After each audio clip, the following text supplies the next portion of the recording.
Hey everyone, it's Tobes, and welcome to your second monitor. Today's Midweek Magic event is Cascade Brawl. You come with a 100 card Brawl deck, and you get an emblem that gives the first spell you cast each turn Cascade. If you're unfamiliar with Cascade, it's a mechanic that triggers when we cast this spell.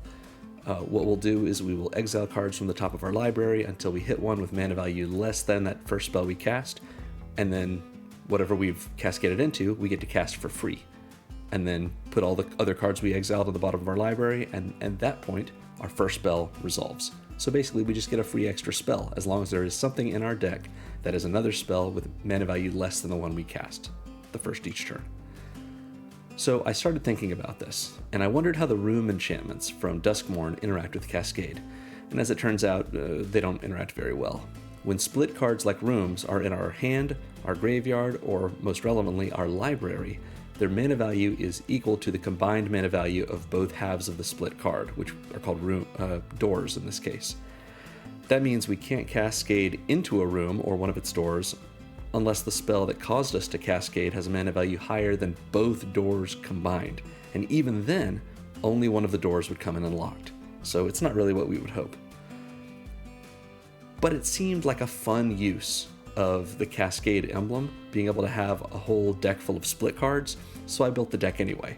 The deck list is linked in the description below, so let's take a look at what I came up with. We have Marina Vendrell, which we will see in just a moment. Here she is. Marina Vendrell is our commander. There we go. So Marina is a WUBRG commander. It's all 5 colors. She's a 3/5 human warlock for WUBRG, and when she enters, we reveal the top 7 cards of our library and put all enchantments from among them into our hand and the rest on the bottom in a random order. So in all likelihood, in this deck, she's going to draw us a bunch of cards. This deck is running 48 enchantments out of our 100 cards. In addition, Marina has a tap ability. Tap her to lock or unlock a door of one of the rooms we control, but only as a sorcery. So we can use Marina to unlock the door of a room that's very expensive, like this restricted office lecture hall. We might play it as restricted office. It comes in, it does a board wipe, which of course will kill Marina, but assuming it didn't, or on a later turn, we could tap Marina to unlock lecture hall, rather than having to pay 5 blue for it to give all of our permanents hexproof. We could also, if we wanted, do something like Bottomless Pool. Comes in for 1 blue, and when it does, it lets us bounce a creature. We might bounce our opponent's biggest, scariest creature, or maybe they've got a really big token, so it just gets rid of it entirely. And then we could tap Marina to relock this room, and all we'd have to do is pay another blue to unlock it again, and we get to bounce their creature again. So it helps us rebuy our room abilities. Marina is pretty fun, and beautiful Magali art for her. So, as you can probably guess, this is a 5-color Enchantress deck, which means a few things. Our mana base includes a lot of tap lands, including Triomes and Surveil lands. So we're sometimes a turn behind when it comes to mana. In addition, split cards do offer us a lot of options, but the added permutations of those options can be daunting if we have an awful lot of them in our hand, which Marina kind of ensures. Because of all that, sequencing can be extra important in this deck. We need to choose our spells carefully when our mana is limited and our hand is stacked. So, like with many Enchantress decks, games with this deck can be grindy as we accrue card advantage and leverage it against our opponent.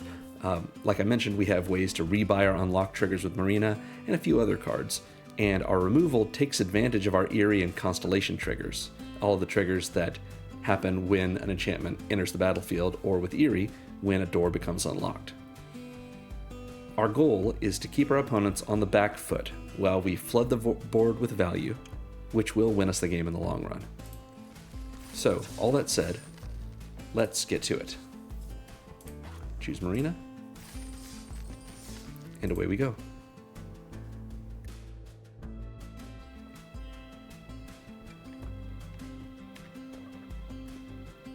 Alright.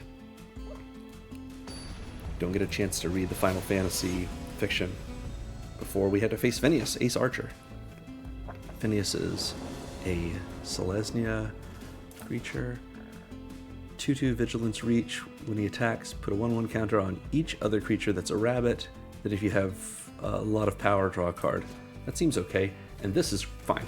This is totally fine. We can make this work. Yeah, we can definitely make this work. So, keys to the house. We'll get something into... Ooh, Terramorphic Expanse too. Let's start with our tap land. We'll hit the Underground Mortuary and see what's on top. I don't think we need that just now. So we've got a little green from Underground Mortuary. Ooh, this is a Heir Apparent deck. We are not going to do well against this one. That's alright. We'll Terramorphic Expanse into a... let's say... into a forest, so we can Enduring Vitality on the next turn. We'll also play Keys to the House, so that we can do something similar to that another time. Oh, we get to Cascade. I almost forgot. Which means we find Crashing Footfalls. We may be doing okay. Crashing Footfalls does not have a mana cost, so its mana value is 0. Crashing Footfalls, normally you have to suspend it for 1 green, and then and they'll scoop to it. They don't want us to have our big rhinos. Anyway, what I was saying was Crashing Footfalls. Normally you suspend it for 1 green, and then 4 turns later you get 2 4/4 rhinos with trample. But because we can Cascade into it, we just get those rhinos if we cast something of 1 mana value or less. Hey, and we got some gems for Wilds of Eldraine. I wish they would give you a different card from the set, or a different card from a different set if you're a rare complete. And I know we're not Mythic complete for Eldraine. Anyway, let's try Marina again. Game 2. Alright, going into Game 2, we are facing Tifa Lockhart. Alright. Tifa, in my experience, is a bit of a fast deck, and we are not. So let's see what this gives us. Omen Path Journey is great for this deck if we can get up to 4 mana. Dollmaker's Shop lets us make a toy. Tifa can trample over it, unfortunately. Underwater Tunnel, this is not the worst thing, the worst hand I've ever seen. Just not terrific. Let's keep it. We're on the draw. So... and they're cascading from Llanowar Elves from the start. I think maybe we want to do some cascading. Oh, they've also got the Crashing Footfalls plan going on. Let's see if we can get that as well. Challenge is, we also have another 0 mana spell in our deck, which is Mox Amber. We'll see if we hit that first. Nope, we also got Crashing Footfalls, so we don't have to worry about them so much. We can set ourselves up. Indatha Triome is not the worst thing I've ever seen. Sure, let's go with it. It'll set us up for Leyline Binding, which maybe we want to hit Tifa with. Set us up in the sense that it is the other 4, or the other 3 land types beyond what Steam Vents has. So that Leyline Binding only becomes a 1 mana spell, but can cascade as mana value 6, of course. Now that's not going to be until a couple of turns from now. But worst case scenario, now their Chrome Mox is going to tap for green, I guess. That's okay. I mean, of course it's going to be green. It's a mono green deck. Do they decide they want to trade their rhinos? They don't. Alright, we're going to play our Triome. Pass to combat, pass through combat. Let's see what they have for us. Now we can also, at some point, unlock this Slimy Aquarium, but I'm a little convinced we're not going to get that far. Yep. Titanic Growth, and do they go into Tifa's Limit Break, which also gives it +2/+2. Alright. So she's going to become real big. And do they make a land drop now? Because surely they will. Oh, they want to make her a little bit bigger before the land drop.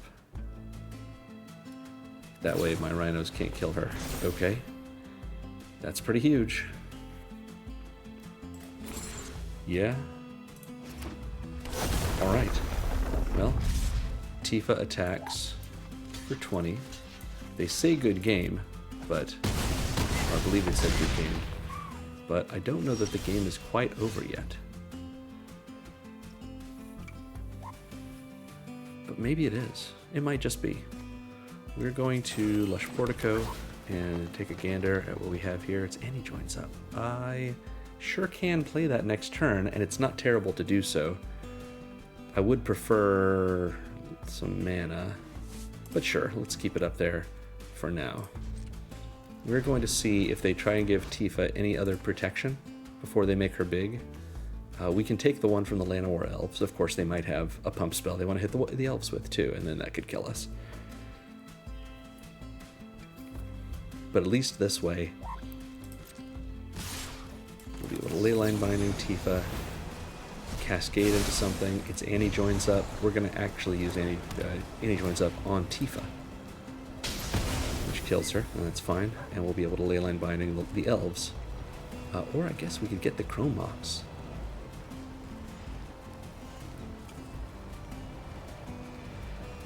Let's see if they want to put Tifa back in their hand. They're thinking about it. Well, so what's better? Tell me in the comments below if you think I should hit the Elves or the Chrome Mox. If I get rid of the Chrome Mox, they lose the ability to tap for a green. Same thing with the Elves. If I get rid of the Elves, it means that they don't have anything to pump, so they're going to have to put out another creature, which of course they can probably get Tifa out because she costs 4 and they've got 4 available to them. I'm going to get the Elves. Of course, this is the end of their turn. We are going to have 4 mana on our turn. We have access to 2 white, so we can sure play Hallowed Haunting if we want, which means anytime we'll play another enchantment, we'll be able to get out a 1/1 blocker at minimum. Maybe even a little more, depending on what we draw. And Hallowed Haunting can cascade us into something maybe good. Let's see what they want to do.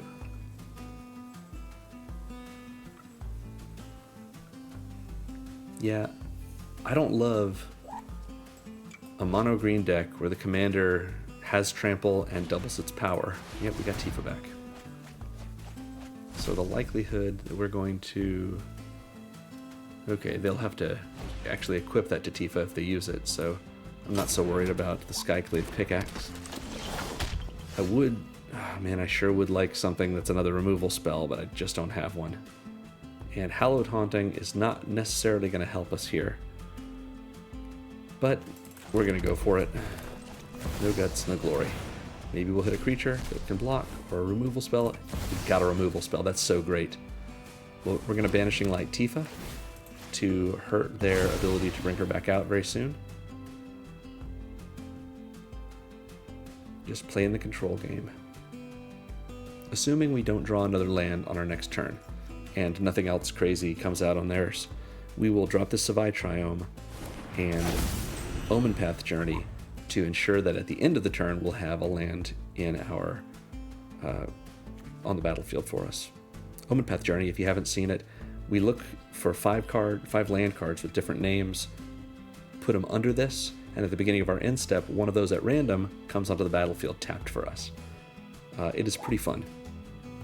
We have lots of Surveil lands in this, and since we've already got all of our colors for anything we have with Domain, which I believe is really just Leyline Binding, Omen Path Journey is a good way to set up our draws by putting a bunch of Surveil lands under it. So we'll see what they have to say. We've got 4 mana, and Tifa costs 6. And I don't know that they've hit a land drop, or they would have played it. I mean, they've got their Caverner Souls on Citizen. Citizen, huh. Citizen, I don't know what that could be referring to. Whenever I think of Citizens, I think of Streets of New Capenna, which is a set that I really enjoy, that I believe introduced the Citizen creature type. But maybe it didn't. It just had a lot of Citizens in it. Our opponent doesn't really want to play with us, and that's just a shame. We will see what happens when the rope runs out, and we just go ahead with the same plan we had. Yep, ooh, Case of the Shattered Pact is sure pretty good in this deck, but we're going to keep with our plan just in case they have decided to check out.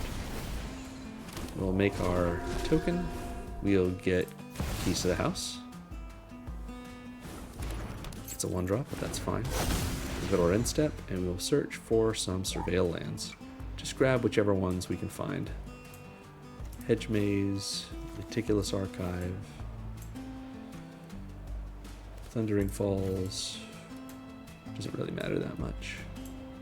Underground Sewers, Undercity Sewers, Underground Mortuary. One of those will come in, and we will surveil.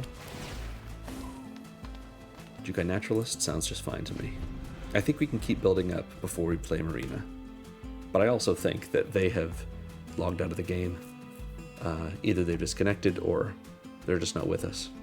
But let's pretend that they're going to stay. Let's say they make a land drop. They can't play Tifa, but maybe they have something that they can play for 5 mana, because of course they'll have 4 lands and the Chrome Mox.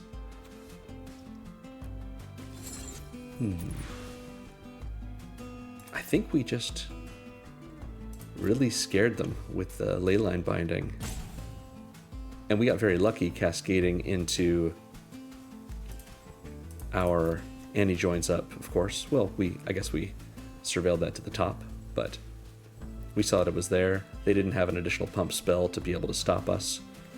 And then being able to use Leyline Binding to get rid of the Llanowar Elves as well, I think that set them back pretty seriously. And then we got very lucky cascading into Banishing Light. So I think that's it for us. That's a shame. It's not a very exciting second game, but a win is a win. Oh, got a little achievement. Isn't that nice? Let's see what our prize is. It is Transit Mage. Seems rad. All right. And that was just a individual cardboard. This is our prize. Starfall Invocation. Okay. A board wipe with gifting. Sounds fun. And now let's Marina for game 3. This may be our last game. We'll see. We're up against Captain Howler Sea Scourge. Our hand looks okay. Wish we had some white for Sithis or Leyline Binding, but we may be able to surveil into something with Hedge Maze. Alright, we're going to start with the Zagoth Triome, just to set ourselves up. What's Captain Howler do? Captain Howler is a 5/4 with Ward 2, mana, and pay 2 life. Whenever you discard one or more cards, a creature gets pumped for each card discarded this way. And whenever a creature deals combat damage to a player, you draw a card. Okay. Well, we sure can Sithis.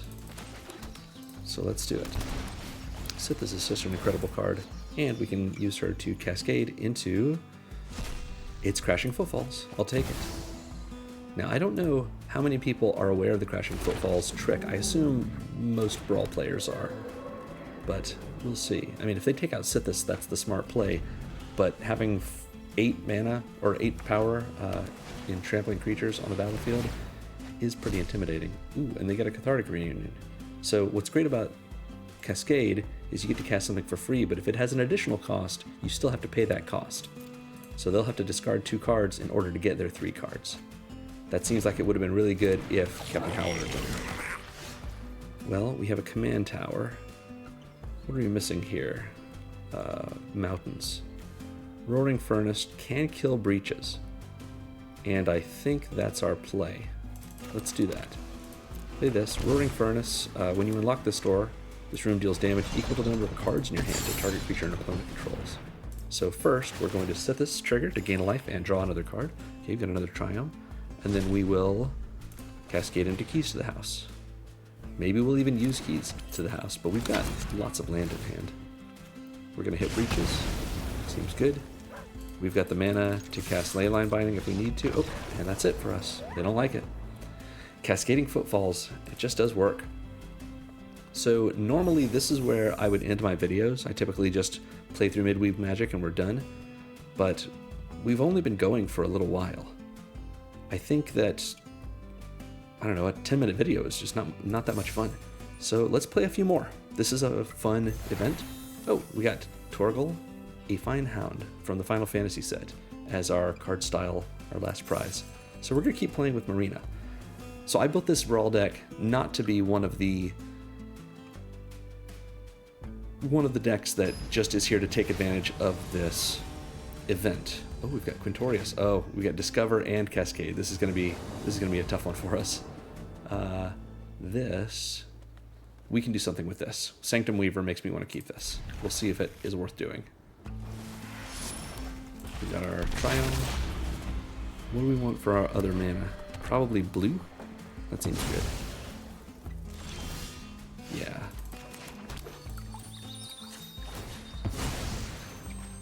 So Fable Passage is just Evolving Wilds if we have fewer than 4 lands, but that's okay.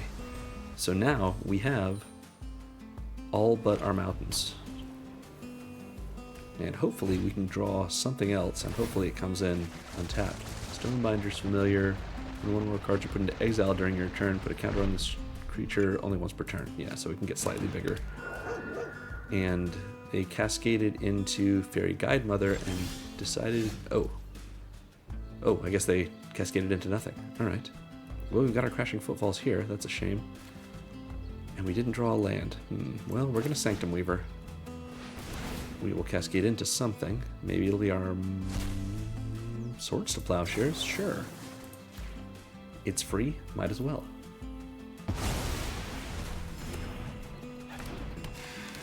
So, missing a land drop hurts. We're going to see how this goes. Zur is a really exciting one in this. Oh, Professional Facebreaker is so good. And Fire Prophecy? Alright, there goes our Sanctum Weaver. Nice.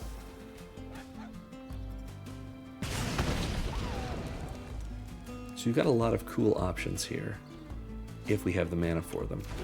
But we kept that hand because of the Sanctum Weaver. Let's see what else we can do. That's not great. Well, we can Witness Protection this.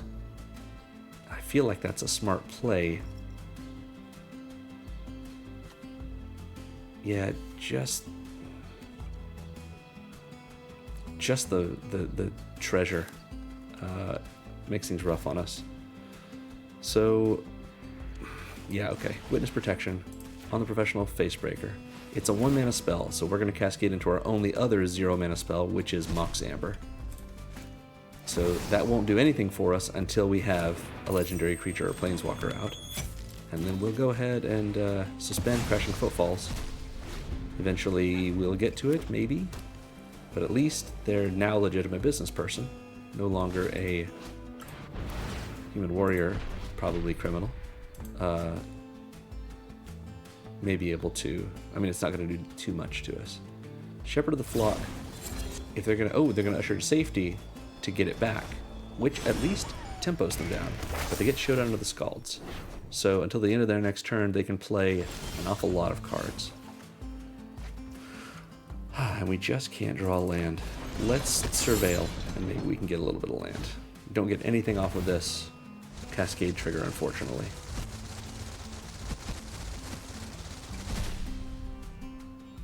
Only 2 0-mana spells.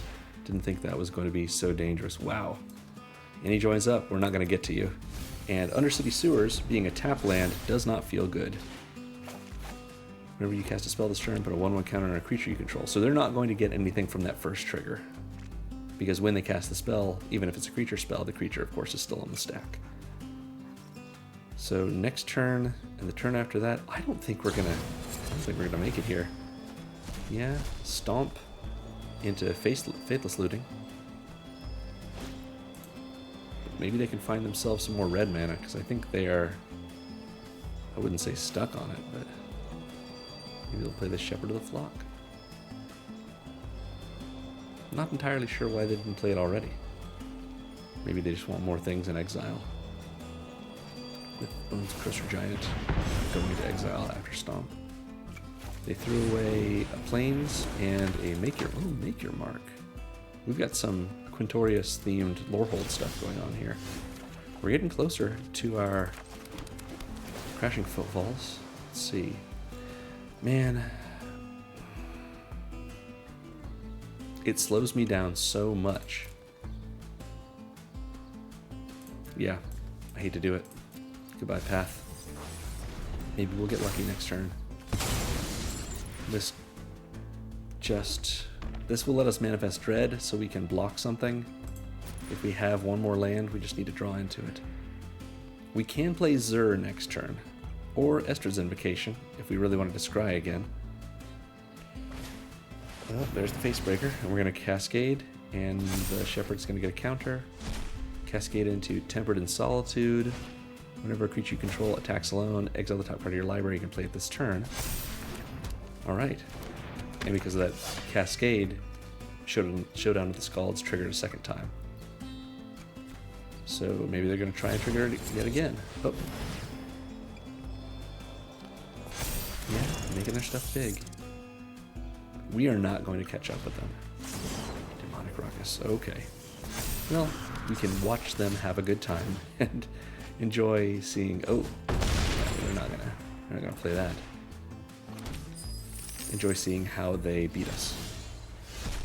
But at least, if we survive this next turn, we get our friends over here. I think we have to play Zur just in the hopes that we can block, but there's nothing that we're going to want to block or be able to block with these menace creatures. So let's Estrid's Invocation to try and surveil us into something, and maybe we can cascade into something good too. It's the same mana value as Zur, so we would cascade into the same thing either way. It is Keys to the House. Man, this deck loves Keys to the House. And I know I have some 2-mana spells and 1-mana spells that we would enjoy. Let's do this. It comes in. It's locked, of course, so we don't even get to surveil this turn. Well, Crashing Footfalls happens next turn, but next turn we are down 12 life from all this. We get Quintorius. If they get a creature, Reckless Impulse. Even if they don't get a creature, let's say we have our rhinos block the Shepherd, the Facebreaker, and nothing else has gotten bigger. That does 6 damage to us next turn, but after this turn we're at 5. Yeah, that's it. Good, yep, and we got Ratcatcher Training. Good game. Hey, they said good game back. I like that. Alright, well, we won our first 3 games. Game 4 was a defeat. That's okay. This is one of the best parts about Midweek Magic. You get a cool game mode you get to try over and over and over, and you get rewarded for doing it a few times, but the real reward is getting to play Magic. So into Game 5. We've got a Planeswalker, Sarkhan Fireblood. Let's see what Sarkhan does, but let's check our hand first. Hate to see Crashing Footfalls in our hand, but Greenhouse is not terrible, we just can't cast it. This hand is not the best. Let's mulligan this. This is a lot more exciting to me. We've got 2 green, or we've got a green available, I guess, for Enduring Vitality. We can get our Entity Tracker out. We can Surgical Suite if we need to bring something back, if they make us discard or something. I would rather keep this. And we've got our Mox Amber whenever we're ready for it. There's Annie joins up. Let's hold back on the Mox Amber. So Sarkhan, they can loot, or they can rummage rather. They can add 2 mana only for dragons, and then they make a bunch of dragons. So this is a dragons deck. Witch's Mark is just a Tormenting Voice this way, but they're going to Cascade. Alright. Hurting a little bit on white mana, which is unfortunate. So let's find something good. Enchantress's Presence is very good. Next turn, we still don't have the ability to cast anything. Let's get rid of this for now. And we'll hold off on the Mox Amber again. So we've got our white mana over here. Sarkhan comes out. They cascade into Dragon Whelp? No, Rock Hunter. 3/1 reach. Huh, 3/1 reach. Okay. No sword. Look. That's a mana for dragon spells. Do they have a dragon spell to cast that with? No. Well, I don't have much we can do here. Oh, but we can with that. Let's drop our Mox Amber. And do we cascade from this? We do. Oh no, that was my mistake. That's unfortunate. Well, we have no idea what's on top of our library now. Let's pretend that that was an undesired land on top. There's a different land that we want. Yeah, that seems right. At least right now we have all of our colors except for white. And we can play our Enduring Vitality whether or not. We can also play the Entity Tracker if we really wanted to. Which maybe it's worth doing. Ooh, this does fix our mana a little bit. Oh, and we can't play the Vitality anyway, so let's fix our mana a little. Or do we want to surprise them with this? Maybe they attack with the Faceless Agent, and we can block that. Oh, Ancient Copper Dragon. Well, that's not ideal. My plan is to flash in the Entity Tracker, kill their Faceless Agent, and hope for the best. They are coming. We can at least then... Oh, I didn't even flash it in. Well, how many did they roll? 7. They've got a huge amount of mana. And how much does it take to make up all those dragons? Well, we'll go ahead and flash this in now at least. And cascade into something. Maybe something even good. Hey, Case of the Shattered Pact. I like that. This is a card that a case that we solve simply by having our commander on the battlefield. What do we want for this? We want white, of course.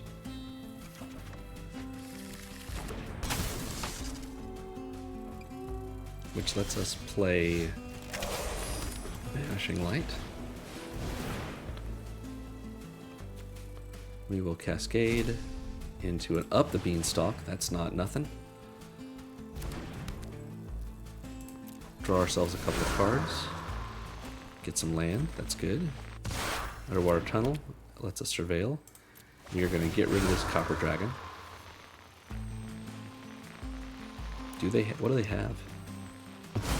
Something to deal with me? And we can play the Underwater Tunnel if we want to surveil. I don't think that that's a terrible plan. I mean, at the very least, it lets us draw more cards. Draw another card from the Entity Tracker. So we're going to surveil first. Let's see what we get. Locked Hothouse is pretty good, but I think I'm hungry for removal. These are both good cards, but we're going to put them away for now. Getting a lot of lands now. Well, we've got our Entity Tracker. They may take it out. Let's discard a couple of things. Let's get rid of this tap land and... Oh, let's get rid of Enduring Vitality. Because with the Surgical Suite, we can bring it back. Maybe that's what we do on our next turn. Alright, Entity Tracker is gone. But they have a lot of mana, and they use their Cascade on a 2-mana spell. Lethal Demolition gets rid of our Mox Amber. That's okay. We will tap it for nothing. It just seems fun. And they've got a lot of mana. Tap up.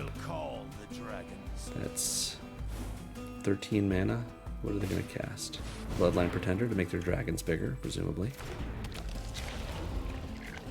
We can Annie Joins Up to get rid of Sarkhan, but I think we die then. Oh wow, Stensia Uprising? They're just going to make a human, but it can get down pretty good. They've got the Carnelian Orb of Dragonkind, giving their dragons haste, which will kill us next turn. So we want to make sure that we do something against this. What can we do though?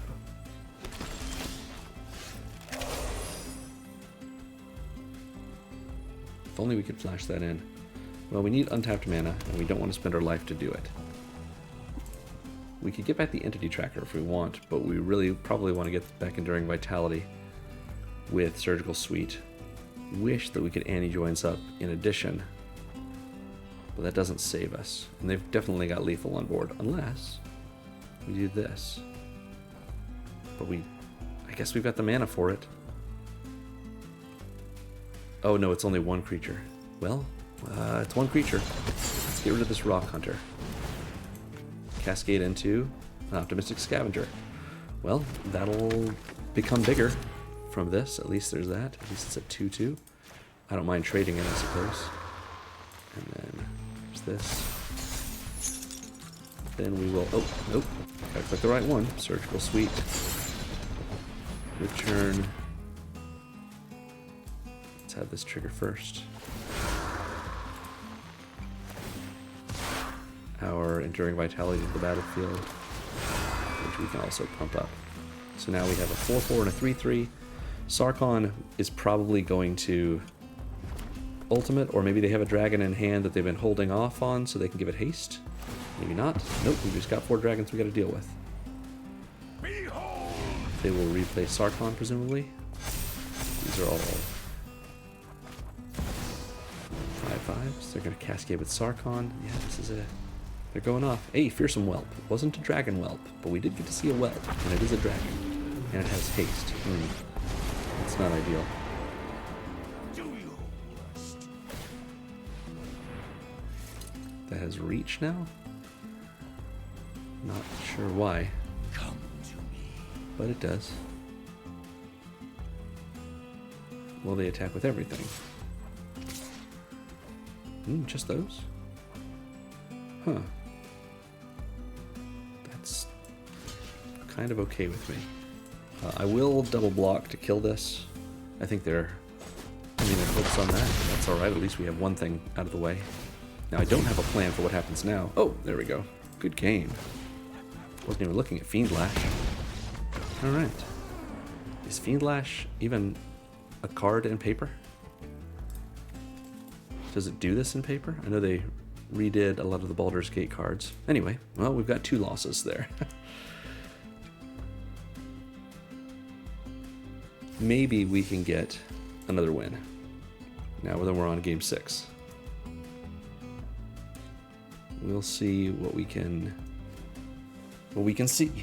At least it shows with the Cascade format that things go pretty quickly. Alright, we've got another mono green deck. We did beat the Tifa deck, but I think Bristly Bill is a better card than Tifa. Maybe I'm crazy.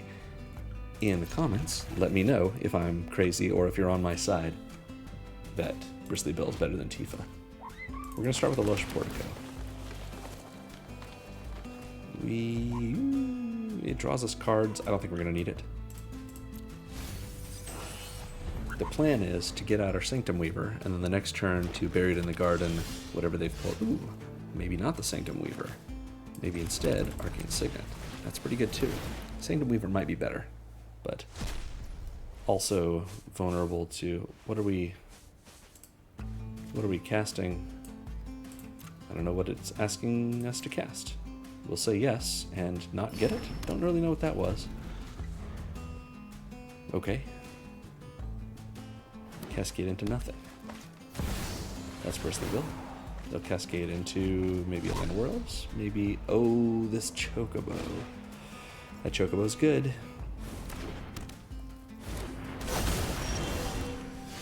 We are going to get rid of Bristly Bill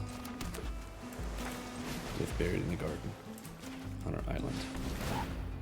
Cascading into Zur. Zur's a good one.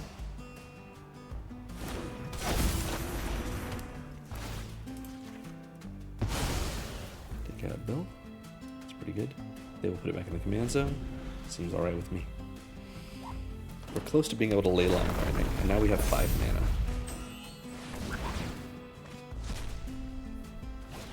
We have forest, a plains, a mountain, and an island. So we need to put, if we do Omen Path Journey, we need to put 5 swamps underneath it.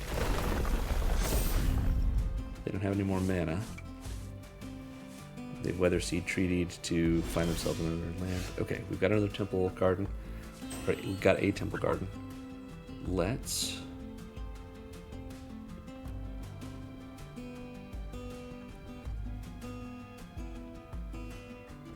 Let's put the temple garden tapped. Let's Omen Path Journey. Cascading into Banishing Light. That's pretty good. We're going to hit the Ozolith with that. As much as this Chocobo is annoying, I would rather get rid of this Ozolith. So they can't really use it to pump up the Chocobo on its abilities. So let's get some things that are also swamps. So we can have our version of Domain. Shadowy Backstreet, and then we'll say underground mortuary, and we'll choose we've gotten enough, I guess, because we got a triome in there, right? Yeah, let's take out Rafine's tower, and let's get that under city sewers. So we're not going to attack with Zur, and we're probably not going to block this turn. But, ooh, we got the Godless Shrine tapped. That's okay. I don't mind it. So they may be bringing Bill back. And then playing a land, pumping up the Chocobo and passing. Which will make us take a lot of damage, but then we'll be able to... Oh, no. They use their land drop. They play Invasion of Zendikar to get more land drops. After cascading into Eldritch Evolution, they're going to sacrifice something. They may not do this. Oh, they decide not to, I guess. They could have sacrificed the Sapperling and gotten a 1-drop.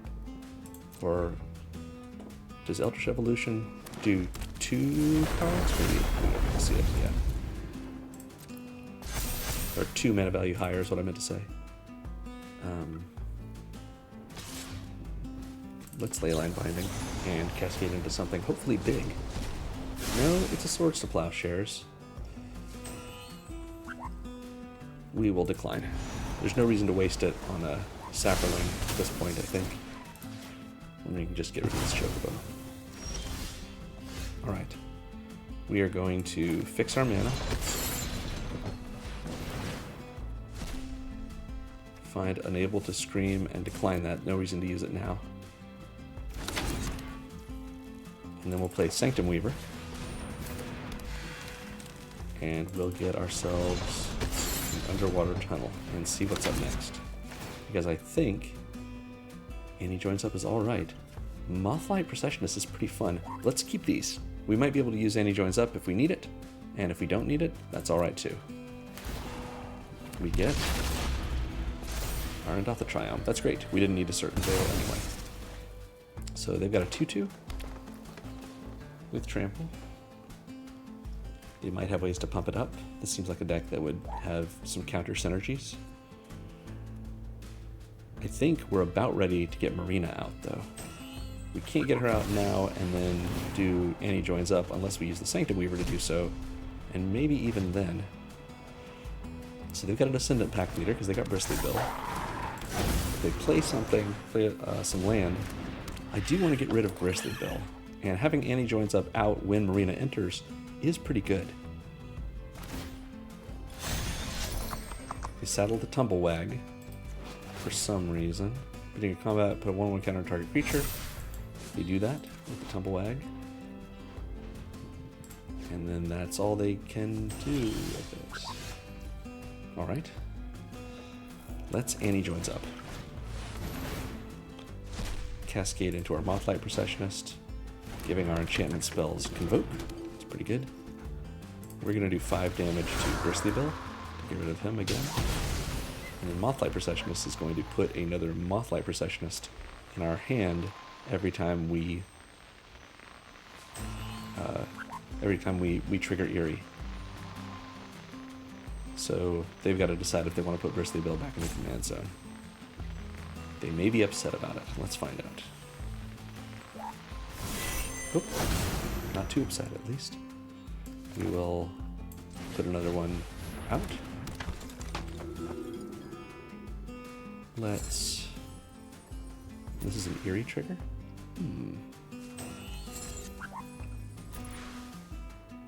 We've got green available. Let's tap our Sanctum Weaver for white, so that we can unlock here with our green from the land that we have. No 4 cards, return 2 permanents from moment to your hand. Be able to do something good there. Get an Optimistic Scavenger, and let's say this removal spell. That's good. Another couple Mothlight Processionists. Let's play one. Let's play another. Let's play the Optimistic Scavenger. And we can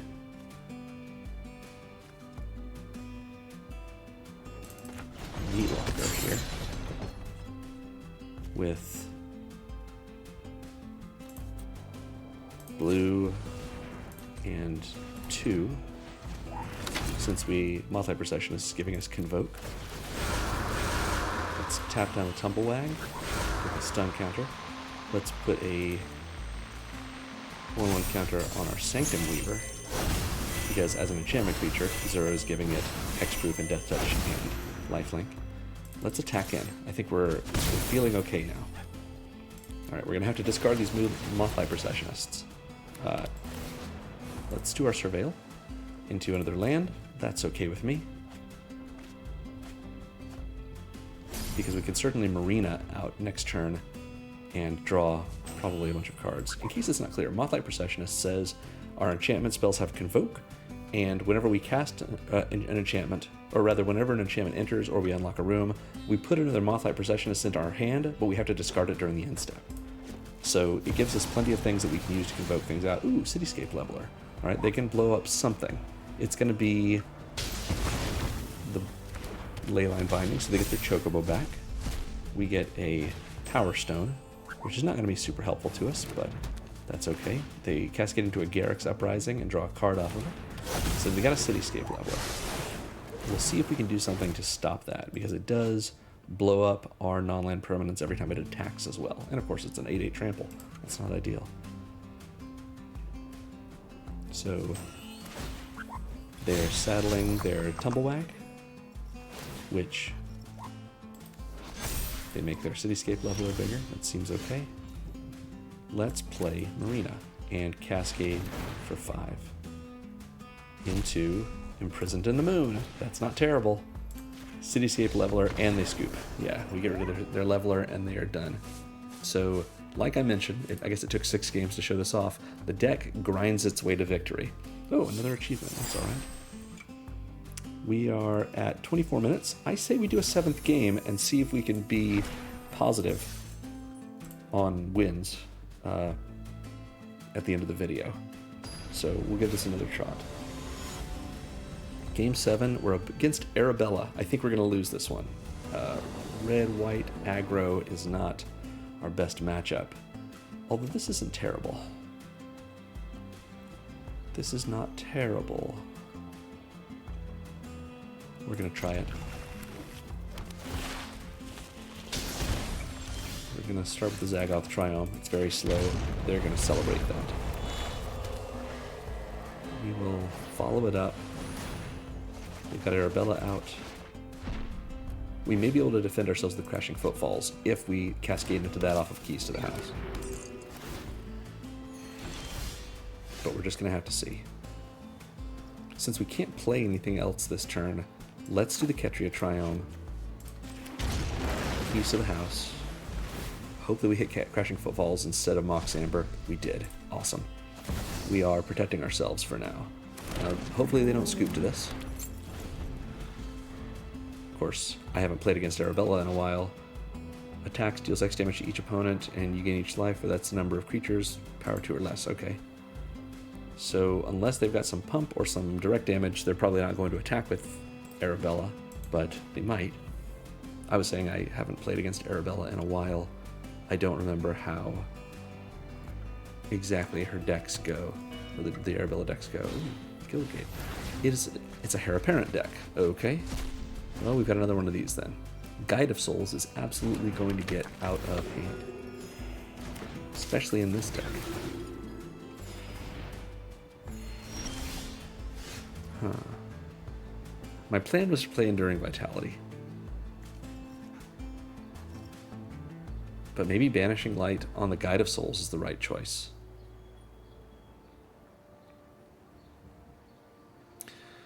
I think we're going to try that. And just slowly build our way toward our commander and the things we like to do. Ooh, Jukai Naturalist. That's alright. Gives us a little bit of a discount. We will be able to use that well. And let's get rid of Guide of Souls. No shade to Arabella or the Heir Apparents, or even this Hinterland Sanctifier, but Guide of Souls is untenable for us. What else do they have to cascade into? Anything? Nothing. They're not even running Banishing Light or Path to Exile in a Heir Apparent Cascade deck? Okay. Well, they're just gonna make enough little buns that we don't mind, I guess. I would like us to Cascade for 4. So we're going to lock Hothouse. See what we can get from this. Oh, Witness Protection is pretty good. Let's put it on Arabella. I don't know if it's going to save us, but at least it makes it so Arabella doesn't get her trigger. Play this. We will... Enduring Vitality, I suppose. So at least we have more mana next turn. And we can use some of our mana this turn for this Chromatic Lantern to fix our mana as well. And then... Let's key to the house to find ourselves a basic land. What do we want? Doesn't really matter. We've got our mana fixed now. Case of the Locked Hothouse needs us to have 7 lands, which we will probably have in 2 turns. I think we can survive this next attack unless they have some kind of Anthem or Trumpet Blast. But maybe all they're doing is playing Buns. Buns are pretty good, getting a lot of life out of it.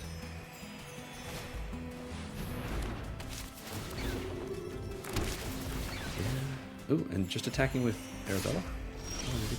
All right, Central Elevator. A little bit slow for us.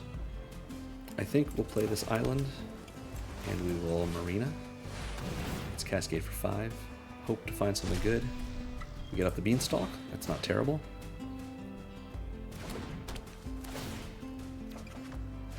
It'll land. Alright. Marina finds us several different things. What can we do with this? All creatures with power 3 or greater. That's not going to help us. Gilded Ambusher. Trapped in the screen. We can just start...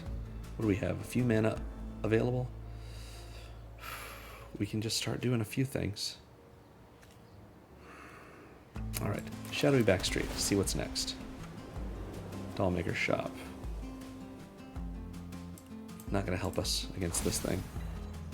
We're going to throw out this Sanctum Weaver. Let's see what that gives us. We're going to... Trapped in the Screen.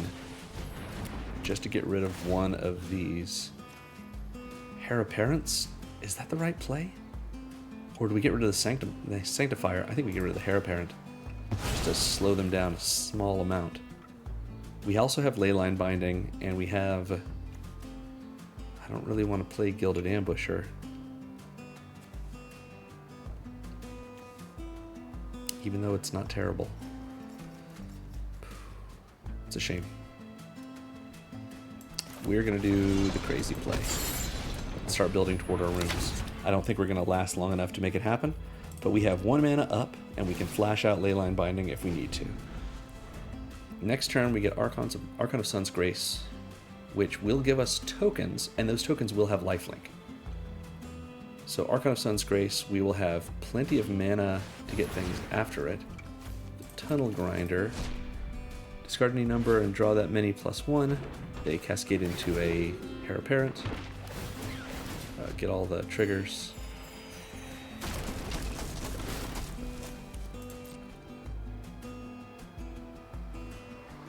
So this draws them 2 cards for the cost of a land. They play a land, they play another Heir Apparent. Yep. So many rabbits. I think if we can, we're going to save the Leyline Binding. Because that's only 1 mana for us to make another Pegasus with the Archon of Sun's Grace, which will have lifelink, which does kind of negate their attacks a little bit. Just our ability to block. So this transforms into something that lets them discover. But not for a little while. Okay, Archon of Sun's Grace. Cascade into Nowhere to Run. That'll get rid of a Bun.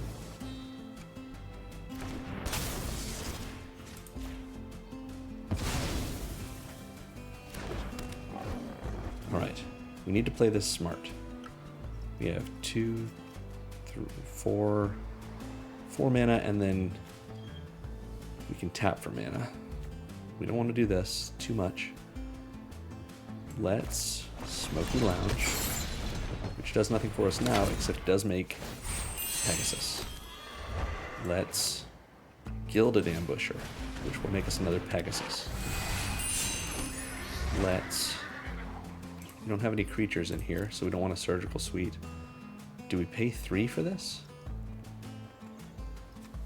I think we do. We'll tap this for white. Ooh, it gets 12 white if we do that. Maybe that's crazy. We'll tap it for blue. And give everything we have hexproof. Draw our Source of Plowshares. That's not terrible. Everything has hexproof. We play Valgavoth's Lair on, let's say, white. It's an enchantment land, so we get another Pegasus. That's alright. We have enough that we can do these as well. I think we do it. Hospital Room. Before we attack, or when we attack, we put a counter on each creature. That's alright. We've got enough that we can tap some things for these if we need to. Let's just pass the turn. Because now we have 6 blockers with lifelink that are all at least as big as their tokens. They've got Quintorius. Quintorius is going to cascade into another Bun, which is going to make an unlimited number of Muns, it seems like. And Hinterland Sanctifier is gaining them so much life. It may be worth it for us to Swords the Sanctifier before this next thing resolves. I think we will.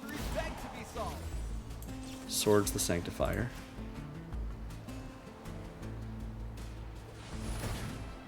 We'll cascade into Mox Amber. Yep. Which will tap for mana because Marina's in play. Then we can Leyline Binding, Quintorius, draw a card off of Beans, get rid of Quintorius, make more Pegasuses. They get lots of hairs, but no more land off of them. And they pass. Alright, we will take that Inquisitive Glimmer. Alright, we've got 2 red in our mana pool. We're going to play this Glimmer and they scoop. We got there. 4 wins, 3 losses. That's alright. I don't normally want my opponent just to scoop if they're going to, if that's the way they want to lose. I don't want people to feel like they're not having fun, but I don't think that's what that was. I think it was clear that we were building enough value that we were going to outvalue them in the end, and by tempoing them out with killing certain buns, by getting rid of the Hinterland Sanctifier to slow down their life gain, and of course by getting rid of their commander and forcing them to have to replay it, I think it was getting more and more obvious that we were the beatdown, and we were about to do some of that beating down. So, yeah. Thanks for watching, everyone.